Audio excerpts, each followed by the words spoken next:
E agora o cara disse que a gramática é importante.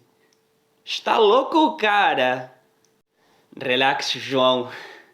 Quédate hasta el final del vídeo y me entenderás.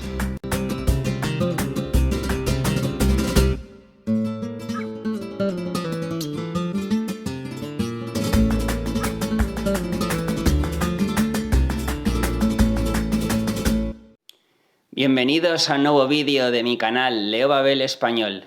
Hoy te voy a hablar de la gramática española. Si recuerdas, ya grabé un vídeo en el que hablaba sobre la relevancia que tiene para mí la gramática en un idioma. No te lo pierdas si no lo has visto todavía. En este vídeo te hablo de qué te aporta la gramática y los aspectos generales en la lengua española. La gramática no deja de ser una serie de reglas que te ayudan a expresarte de forma estructurada y ordenada. Cuando los hablantes de una lengua se rigen por estas reglas, la comunicación se simplifica.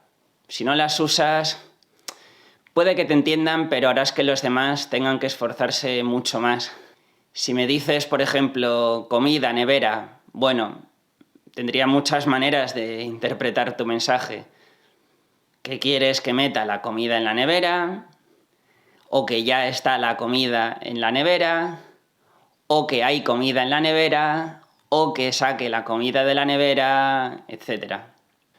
Como ves, aquí falta una acción, un verbo y también una preposición. Si usas el verbo haber y la preposición en, o sea, hay comida en la nevera, ya te entiendo perfectamente. La gramática española no es precisamente la más sencilla, pero tampoco la más complicada. Si hablas latín, griego, alemán o polaco, verás que la gramática es algo más compleja porque hay declinaciones o casos. Otros idiomas tienen una gramática mucho más simple, como el inglés o el chino. Sí, lo digo en serio, no me he vuelto loco, João. Es indudable que el chino no es fácil de aprender para un occidental, pero la gramática en concreto no es tan compleja. Volviendo al español, ¿qué es lo que nos atañe aquí?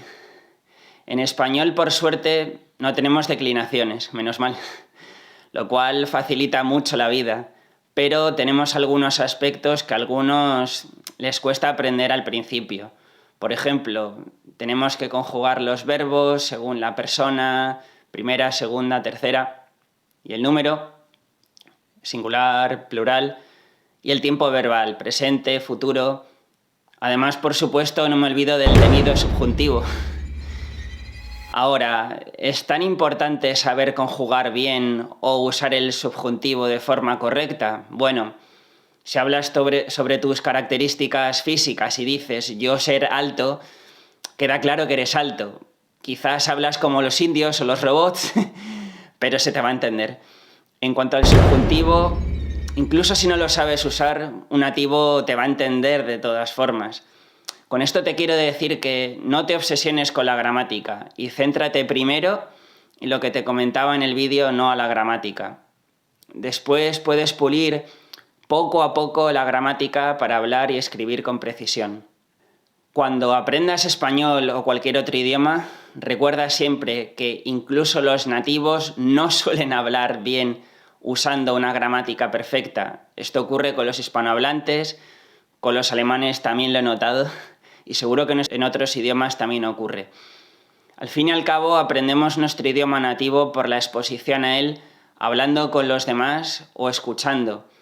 Muy pocos realmente son unos eruditos en su propio idioma. La mayoría no podrían enseñarte las reglas gramaticales ni por qué algo se dice de una manera y no de otra. Simplemente lo han visto tantas veces que lo dan por correcto. Así ocurre, por ejemplo, que pueden cometer un error al hablar y estar convencidos de que es correcto cuando en verdad las reglas gramaticales dicen lo contrario. Luego, no cometas el error de pensar que los mejores profesores que puedes tener son solo los nativos. Hay nativos que dominan su idioma, pero otros quizás no. Yo mismo tuve un profesor de inglés de Miami en un curso de nivel avanzado y realmente era pésimo. Conmigo puedes tener la certeza de que vas a aprender de forma correcta. Además, piensa que los idiomas están en constante evolución, porque son mantenidos y desarrollados por personas que con el tiempo también evolucionan. De esa forma ocurre que el español ha evolucionado con el paso del tiempo. Si has leído la obra maestra de la literatura española, el ingenioso hidalgo Don Quijote de la Mancha, de Don Miguel de Cervantes, verás que el español antiguo, del siglo XVII, tenía unas características que ahora se han perdido. Espero que este vídeo haya sido instructivo para ti. Déjame tu comentario abajo y dime cuál es tu experiencia con la gramática española. Además, como siempre, si le das al like y te suscribes dando a la campanita, me ayudarás a crecer y a hacer muchos más vídeos para ti. Nos vemos en el próximo vídeo.